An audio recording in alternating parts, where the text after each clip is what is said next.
Share holders Kota वाले एक और आईपीओ की अनाउंसमेंट हो चुकी है। कल ही हमने शॉर्ट्स में इस आईपीओ की बात की थी और आज ऑफिशियल कंफर्मेशन भी आ गया है। जी हाँ, कोल इंडिया की subsidiary company central mine planning and design institute, जिसे शॉर्ट में सीएमपीडीआई भी कहते हैं, इसका आईपीओ अनाउंस हो चुका है।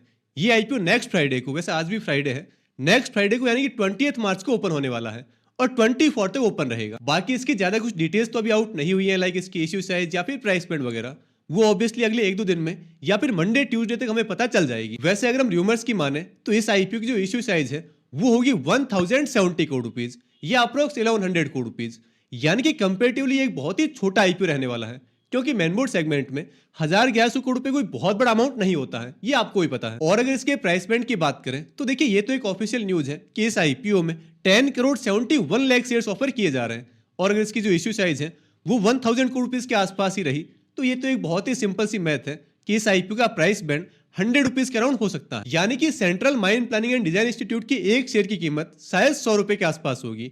हालांकि मैं आपको अगेन बता दूं कि ये सिर्फ रूमर्स है, अभी कुछ भी फाइनल नहीं हुआ है।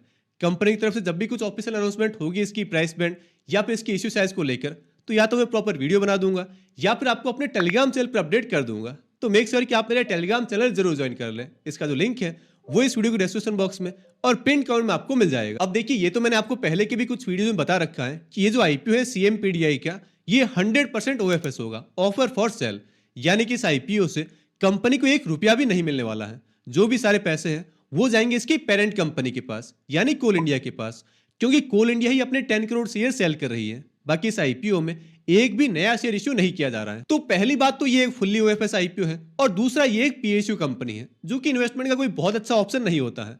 लेकिन इसके बावजूद भी बस 2 घंटे के अंदर, अभी इस आईपीओ का अनाउंस हुए 2-3 घंटे ही हुए हैं, और अभी से इसे ग्रे मार्केट में 35 से 40 रुपीज पर शेयर का प्रीमियम मिल रहा है। यानी इसकी जो प्राइस बैंड है वो अगर वाकई 100 रुपए के आसपास रही तो अभी इसकी जो जीएमपी है वो है 35% के अराउंड, जो कि एक काफी अच्छा नंबर है, और वो भी ऐसे मार्केट में जहां बाकी आईपीओ की तो बिल्कुल भी डिमांड नहीं है। इवन बाकी आईपीओ तो डिस्काउंट में लिस्ट हो रहे हैं।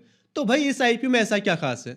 जी हाँ, वही जो आप सोच रहे हैं, इसमें होगा शेयर होल्डर्स कोटा। जो इसकी पेरेंट कंपनी है कोल इंडिया, उसके शेयर होल्डर्स के लिए इस आईपीओ में 10% का रिजर्वेशन है, यानी कि अगर इश्यू साइज 1000 करोड़ रुपए के आसपास रही तो उसमें से 100 करोड़ रुपए के शेयर्स तो बस कोल इंडिया के शेयर होल्डर्स के लिए होंगे। अगर आपको याद हो तो भारत कोकिंग कोल का आईपीओ अभी थोड़े टाइम पहले आया था, वो भी कोल इंडिया की ही एक सब्सिडी कंपनी थी, और उस आईपीओ में पैसे ऑलमोस्ट डबल हो गए थे, इतनी अच्छी लिस्टिंग हुई थी। तो वैसी एक्सपेक्टेशन सबको इस आईपीओ से भी है, और ऊपर से ये तो एक बहुत ही छोटी साइज का आईपीओ है, तो इसमें तो डिमांड और भी ज्यादा रह सकती है। और वैसे मैंने आपको टेलीग्राम पर भी और वीडियोस में भी इस आईपीओ के बारे में काफी बार बताया है, और हमने शेयर होल्डर्स कोटा का भी डिस्कशन किया था, तो होपफुली आपने कोल इंडिया के शेयर्स खरीद के रखे होंगे। अगर मैं आपको इसमें एलिजिबिलिटी के बारे में बताऊं तो देखिए, ये जो कंपनी है central mine planning and design institute, इस कंपनी ने अभी कल के ही दिन यानी कि 12 मार्च को ही अपना आरएसयू फाइल किया है, और जब भी कंपनी अपना आरएसयू फाइल करती है वही शेयर होल्डर्स कोटा के लिए रिकॉर्ड डेट होती है, और रिकॉर्ड डेट के दिन पेरेंट कंपनी के शेयर्स हमारे डीमैट अकाउंट में होना जरूरी है। ये मैंने आपको कितनी ही बार कितने ही वीडियो में बता रखा है।